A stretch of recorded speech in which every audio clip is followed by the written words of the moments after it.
Le moment de mon départ approche. En effet, l'automne dernier, j'ai annoncé à mes collègues qu'après 17 ans à Exportation et Développement Canada, j'avais l'intention de tirer ma révérence au début de 2022. J'aimerais dire que ce fut un honneur de travailler au sein d'une organisation investie dans un mandat à la fois noble et utile et qui sert un nombre croissant de clients. Ces entreprises se trouvent chaque jour aux avant-postes du commerce international.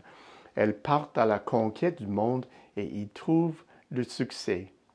Je suis particulièrement reconnaissant du soutien indéfectible que j'ai reçu de l'équipe de la haute direction et du conseil d'administration au cours de mes 13 années au poste d'économiste en chef. En qualité de quasi-fonctionnaire d'un organisme révélant du gouvernement fédéral, j'ai été agréablement étonné de la latitude qui m'a été donnée. J'ai fait le point avec la plus grande franchise sur l'évolution de l'économie mondiale, la conjoncture et ses répercussions sur le commerce international et, plus importante encore, sur les perspectives. Alors, quels sont les événements et les enjeux qui m'ont le plus marqué? La diversification, premièrement. J'ai abordé ce sujet pour la première fois en 2006. Ce fut pour moi une révélation. J'ai découvert que la diversification était en marche. Elle n'était pas seulement une aspiration lointaine et insaisissable, mais la démarche concrète d'un petit groupe d'entrepreneurs canadiens tournés vers l'avenir. Grâce à ces entreprises, nos échanges commerciaux avec les marchés émergents en plein essor ont dépassé les échanges avec les marchés traditionnels de nos exportations, à tel point qu'en l'espace de quelques décennies, certains de ces marchés se hisseraient au sommet du classement des destinations des exportations du Canada. Depuis, je n'ai cessé de partager cette bonne nouvelle dans l'espoir que d'autres exportateurs emboîtent le pas. Deuxièmement, une gigantesque bulle dans l'économie mondiale. À la fin 2007, il est devenu évident que l'économie mondiale arbitrait une bulle, et ce depuis plusieurs années. Pour ne rien arranger, la mondialisation avait permis d'exporter cette bulle gonflée par une activité excessive un peu partout sur le globe. Ce qui a suivi était prévisible. Une très sévère correction s'entend sur plusieurs années. Nos prévisions économiques d'alors, qui tablaient sur un net repli de l'activité mondiale, n'ont pas reçu un très bon accueil. Nous avons par la suite affiné nos prévisions. Elles annonçaient au second semestre de 2008 une chute des cours pétroliers et du dollar canadien, ce qui a été perçu à l'époque comme un scénario plutôt déjanté. La suite des choses, nous la connaissons. Troisièmement, le quasi-effondrement du système financier. Ce souvenir nous fait encore frémir. Le système financier est passé bien près d'être anéanti. Il faut dire que chancelait déjà beaucoup avant la grande récession. Grâce aux efforts considérables collectivement déployés par des virtuoses du domaine des finances, le système a continué de fonctionner à la fin de 2008, puis les années suivantes.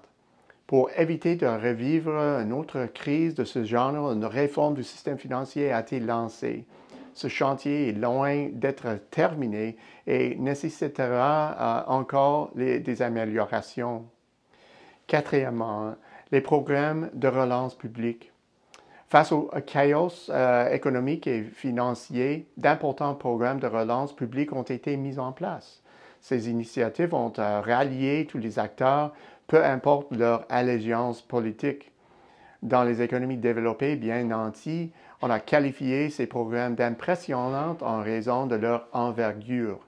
Or, les programmes du même genre mis en place sur les marchés émergents étaient, en termes relatifs, plus imposants encore.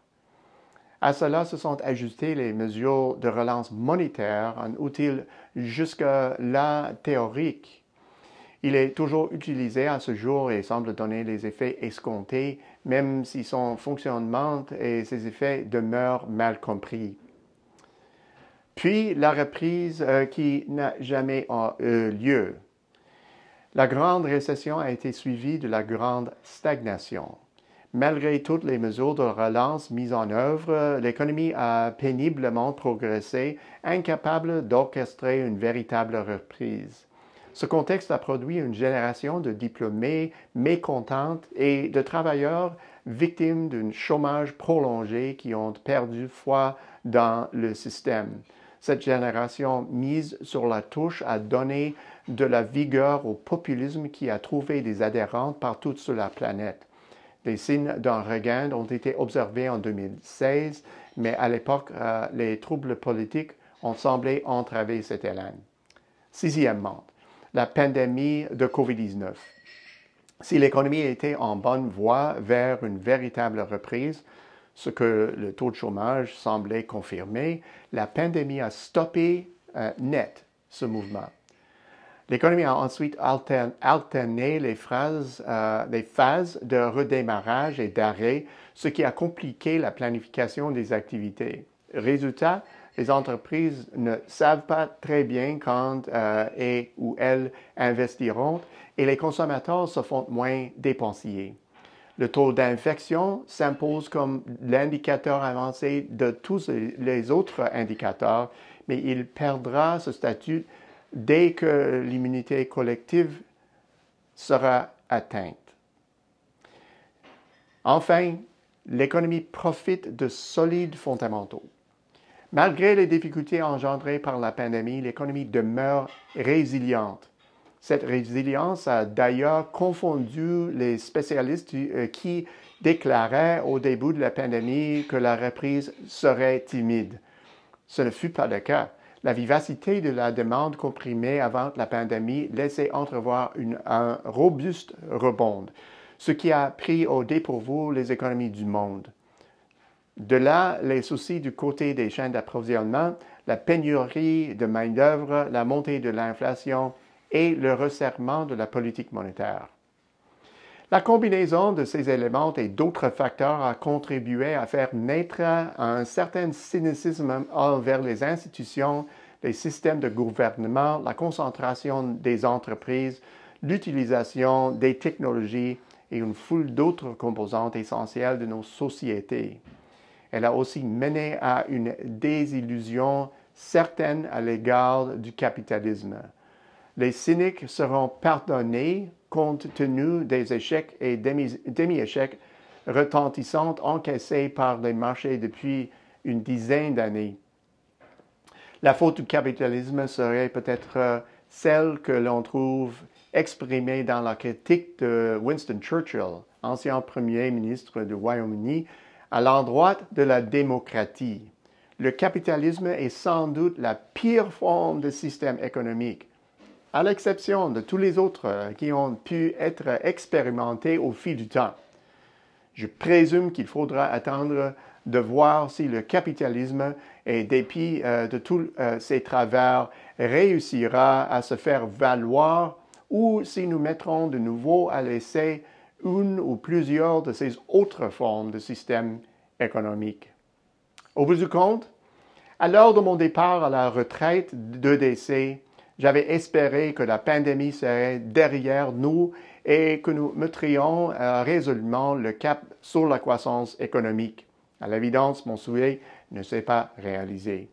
En terminant, j'aimerais vous remercier de votre fidélité au propos de la semaine.